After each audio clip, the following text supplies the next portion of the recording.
കൊലപാതക ശ്രമക്കേസിലെ പ്രതികളെ തേടി തൃശൂർ കാട്ടൂർ പോലീസ് ചെന്നെത്തിയത് പുലിയും ആനയും അടക്കമുള്ള വന്യമൃഗങ്ങളെത്തുന്ന ഗുണ്ടൽപേട്ടിലെ ഒളിസങ്കേതത്തിൽ.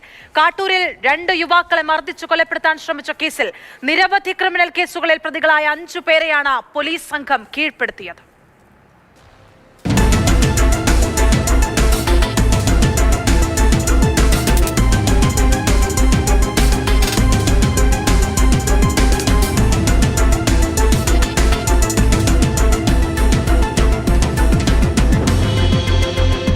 ഇക്കഴിഞ്ഞ 13-ന് കാട്ടൂർ പള്ളിവേട്ട നഗറിൽ രാത്രി 11:30-യോടെയാണ് തട്ടുകടയിൽ വെച്ച് യുവാക്കളെ ഒരു സംഘം മർദ്ദിച്ചത്. 2 യുവാക്കൾക്ക് ഗുരുതര പരിക്കേറ്റിരുന്നു. മർദ്ദിച്ച 5 പേർക്കെതിരെ വധശ്രമത്തിന് പോലീസ് കേസെടുത്തു. സംഭവത്തിന് ശേഷം പ്രതികൾ കേരളത്തിന് പുറത്തേക്ക് രക്ഷപ്പെട്ടു. കാട്ടൂർ CI ബൈജു ഇയാറിന്റെ നേതൃത്വത്തിൽ നടത്തിയ അന്വേഷണം ചെന്നെത്തിയത് ഗുണ്ടൽപേട്ടിലെ ശിവപുരിയിൽ.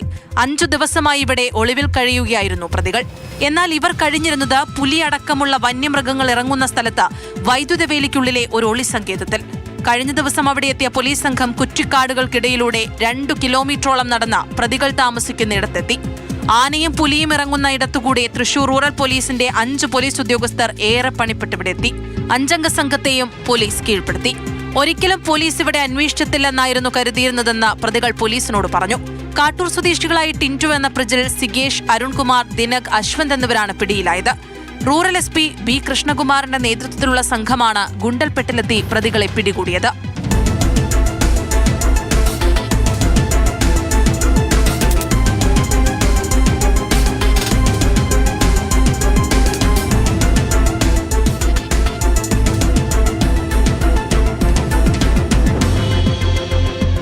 Mathrubhumi news, Thrissur. Crime file ഇവിടെ അവസാനിപ്പിക്കുന്നു. വീണ്ടും